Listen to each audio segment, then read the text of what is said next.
तबादले पर जाने वाला नौजवान अफसर विजय आने वाले नौजवान अफसर नितिन को अपने बंगले पर लाकर उसे चपरासी रामलाल के बारे में बता रहा था। नितिन ने जब चपरासी रामलाल की फिल्म हीरोइन जैसी खूबसूरत बीवी को देखा तो वह उसे देखता ही रह गया।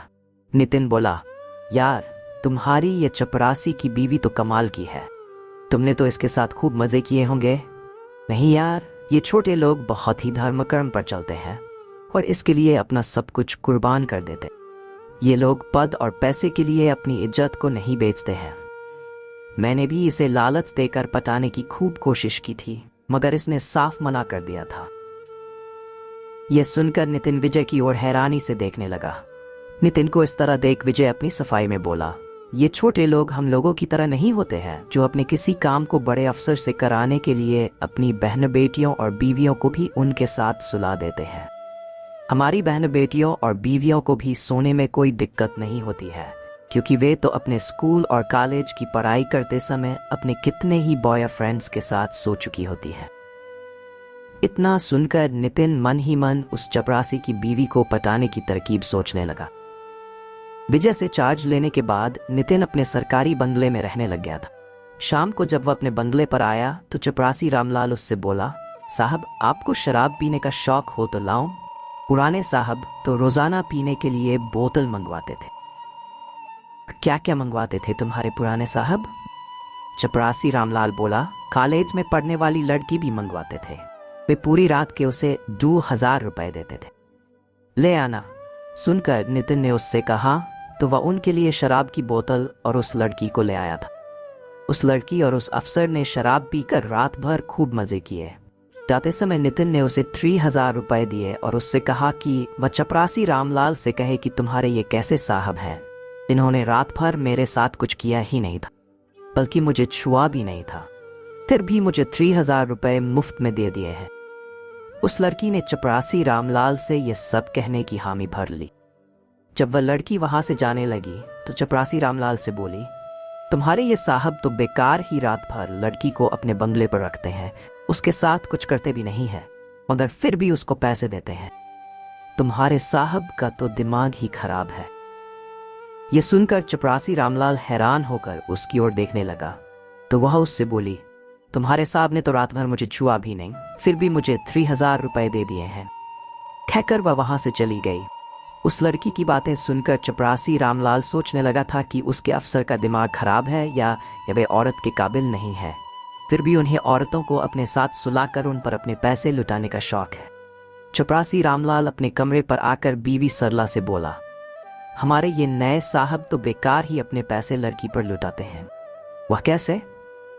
सुनकर सरला ने रामलाल से पूछा तो वह बोला, कल रात को मैं साहब के लिए एक लड़की लाया था, लेकिन उन्होंने उसके साथ कुछ भी नहीं किया, यहाँ तक कि उन्होंने उसे छुआ भी नहीं, मगर फिर भी उन्होंने उसे 3000 रुपए दे दिए। यह सुनकर उसकी बीवी सरला हैरानी से उसकी ओर देखने लगी तो वह उससे बोला, क्यों न अपने साहब से हम पैसे कमाए। वह कैसे? सरला ने उससे पूछा तो वह बोला, तुम इस साहब के साथ सो जाया कर, यह साहब तुम्हारे साथ कुछ करेगा भी नहीं और उससे मुफ्त में ही हमको पैसे मिल जाएंगे। उन पैसों से हम अपने लिए नए नए गहने भी बनवा लेंगे और ज़रूरत का सामान भी खरीद लेंगे। मेरा कितने दिनों से नई मोटरसाइकिल खरीदने का मन कर रहा है, मगर पैसे न होने से खरीद ही नहीं पाता हूँ। जब तुम्हें नए नए गहनों में नए कपड़े पहनाकर मोटरसाइकिल पर बिठाकर अपने गांव और ससुराल ले जाऊंगा, वे लोग हमसे कितने खुश होंगे। हमारी तो वहां पर धाक ही जम जाएगी। कहीं ये तुम्हारा साहब मुझसे मजे लेने लग गया तो। खूबसूरत बीवी सरला ने अपना शक जाहिर किया तो वह उसे तसल्ली देते हुए बोला, तुम इस बात की चिंता मत करो, वह तुमसे मजे नहीं लेगा। पति रामलाल की इस बात को सुनकर बीवी सरला अपने साहब के साथ सोने के लिए तैयार हो गई। शाम को अपने साहब के लिए शराब लाने के बाद रात को चपरासी रामलाल ने अपनी बीवी सरला को उनके कमरे में भेज दिया। साहब जब उस पर हावी होने लगे तो उसे बड़ी हैरानी हो रही थी, क्योंकि उसके पति ने तो उससे कहा था कि साहब उसे छुएगा भी नहीं, मगर उसका साहब तो उस पर ऐसा हावी हुआ था कि रात भर में साहब ने उसे इतना ज्यादा थका दिया था कि वह सो न सकी। सरला को अपने पति पर बहुत गुस्सा आ रहा था, लेकिन गुस्से को दबाकर मुस्कुराते हुए दूसरे दिन अपने पति से वह बोली, तुम्हारे साहब ने तो मुझे छुआ भी नहीं, हमने मुफ्त में ही उनसे पैसे कमा लिए। यह सुनकर उसका पति रामलाल अपनी अक्लमंदी पर खुशी से मुस्कुराने लगा। वह उससे बोली, मुझे रात भर तुम्हारी याद सताती रही थी, क्यों न हम तुम्हारी बहन नीता को गांव से बुलाकर तुम्हारे साहब के साथ सुला दिया करें। तुम्हारा साहब उसके साथ कुछ करेगा भी नहीं और उससे मिले पैसों से हम उसकी शादी भी धूमधाम से कर देंगे। यह सुनकर रामलाल बीवी सरला की इस बात पर सहमत हो गया। वह उससे बोला, तुम इस बारे में नीता को समझा देना, मैं आज ही उसे फोन करके बुलवा लूंगा। शाम को जब चपरासी रामलाल की बहन नीता वहां पर आई तो सरला उससे बोली, ननद जी, तुम गांव के लड़कों को मुफ्त में ही मजे देती फिरती हो, किसी दिन किसी ने देख लिया तो गांव में बदनामी हो जाएगी, इसलिए तुम यहीं रहकर हमारे साहब के साथ रात भर सोकर मजे भी लो और पैसे भी कमाओ। यह सुनकर उसकी नंद नीता खुशी से झूम उठी थी। रात भर वह साहब के साथ मौज मस्ती करके सुबह जब उनके कमरे से निकली तो बहुत खुश थी। साहब ने उसे 5,000 रुपए दिए थे।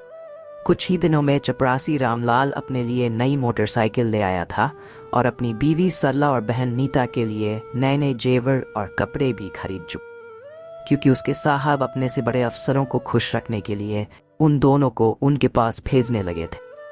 एक दिन सरला और नीता आपस में बातें करते हुए कह रही थीं कि उनके साहब तो रात भर उन्हें इतने मजे देते हैं कि उन्हें मजा आ जाता।